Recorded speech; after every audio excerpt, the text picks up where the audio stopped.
Hey guys, welcome back to Budget Card Breaks. Austin here, and I wanted to show you guys order that I just got in that I'm pretty happy about. A lot of PC cards. I decided it was a big order. I think I saved like 7 cards to sell for my next show, and I saved these like 10 or 11 cards for my PC just because I got them at such a cheap price, and they're really cards I don't have that I want. So let's go over them. So, Birthday Pikachu. I would love to have the original Black Star promo, but I don't. And this is in a Gem Mint 10, so, I really like the artwork, so the original artwork. So, just to have the artwork in general, I mean, is better than not having it at all. And I also have it in a 9 that I'm going to sell at the show. So, I'm going to keep the 10 for me. I got this Lapras Series 2. Uh, I think these are the CD promo ones. And if you don't know about these cards, they look completely different than like regular cards. I don't know how to explain it, but just like the surface of them and like the design and everything, they're really special cards. And Japanese vending, you could only get them out of the Japanese vending machines back in the day. So I just think they're kind of cool. And Lapras, one of my favorite Pokemon. And all these cards that I got, the reason why I really like them is I got them all for like, some of them I got for like $8. Some of them, I think the most I paid on one of these was like $40. And that was I'll show you which one, but like this one I paid like $11 for. But it's a Black Star promo, so and a lot of people collect Black Star promos, so that's why I kind of held them. I mean, normally I would just be like, this is a base card, but a Black Star promo, people do collect those especially, so I saved that one back. This one I actually have all of. This is the Southern Islands, and I actually have the complete unopened set of this. Um, but I heard it's really tough to grade. That's why I haven't decided whether or not to open and grade them. I know the Mew in that set, if it grades at 10, it's like, I don't know, like over $1,000 card. But I've been keeping it sealed. I'm gonna wait.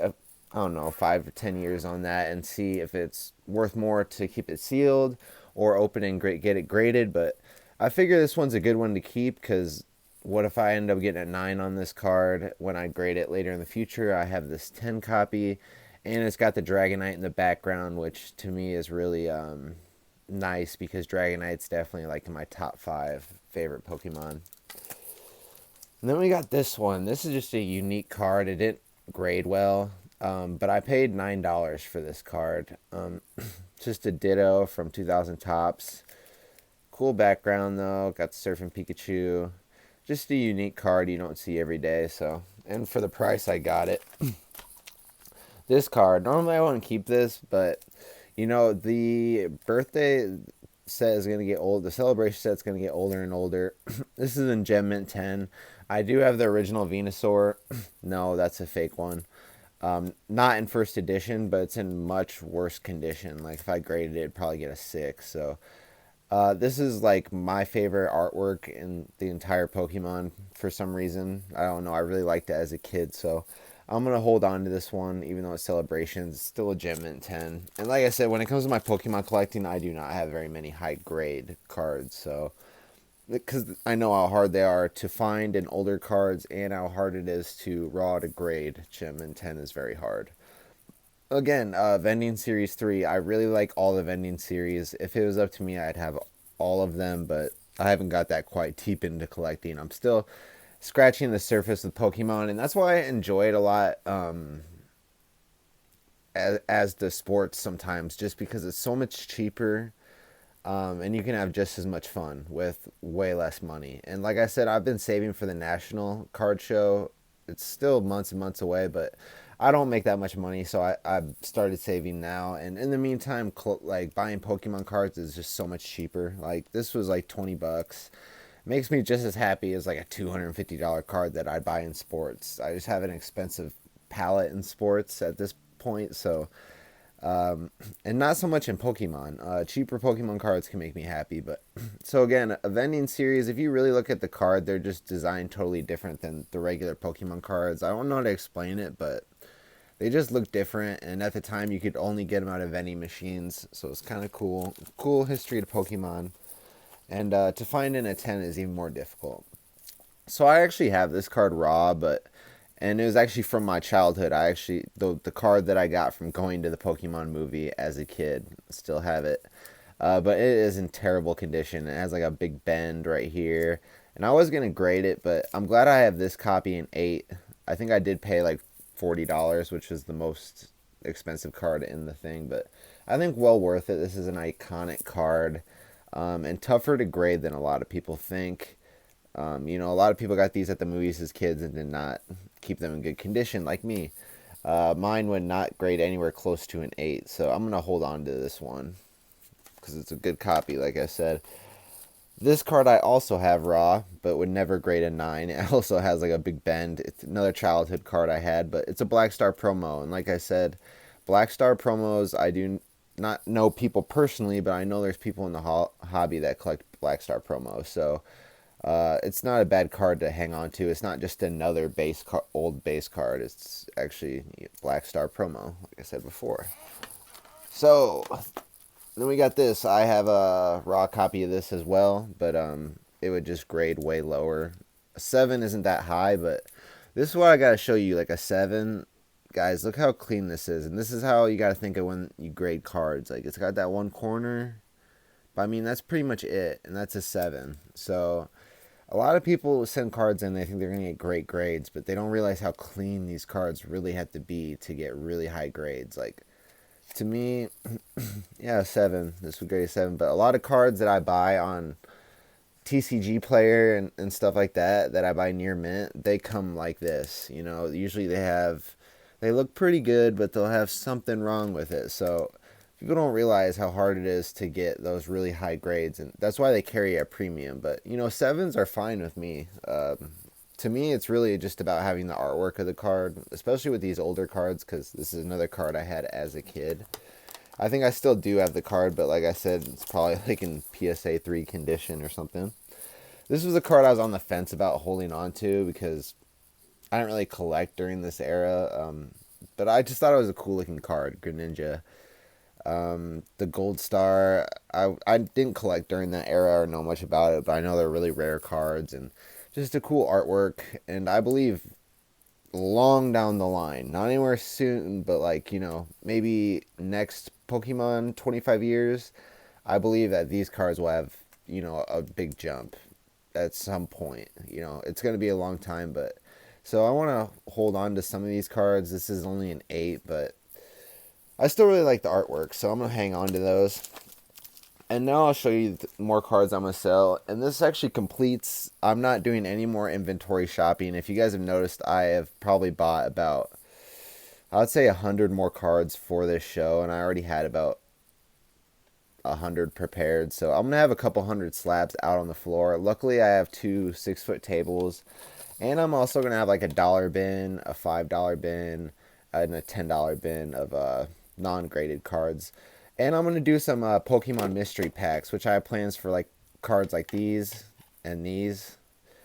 Gem Mint 10 Coughing. It's just I have like literally 20 copies of this card. Probably not in Gem Mint 10 condition, but this isn't really a card I would ever grade in the first place. Bulbasaur. Great card. Maybe a kid will want to buy this for like $10. I'll probably price it at like 10 bucks or something. For like a first graded card or something if I get lucky. Or maybe I'll put it in a mystery pack, who knows. But I have a bunch of copies of this card as well. Not a card I would grade. I'm sure I could find like maybe, I'm sure I don't have any 10 copies, but maybe like some 7 or 8 copies I do have. So so we have basketball card. Paulo Banchero. He'll probably win Rookie of the Year. I'm a Keegan Murray fan. I think he's better, and I also think the guy that played Jalen Williams that plays on OKC Thunder is better than Paulo Banchero, but I think he's got the biggest name. He'll probably win Rookie of the Year. So got this card. Like I said, under 20 bucks. A lot of these cards, like cards like this that I paid like $7 for. I think I paid $9 for this and actually lost money on it, but it's a 9 mint Charmander. Again, nice starter Pokemon. Maybe for like a younger kid that didn't grow up in this generation would love to have, a slab starter Pokemon. So we'll see. This is a card I actually thought about saving just because it's old and I love the old cards. It's 1997, but um, it's not a black star, so it's just basically another base card.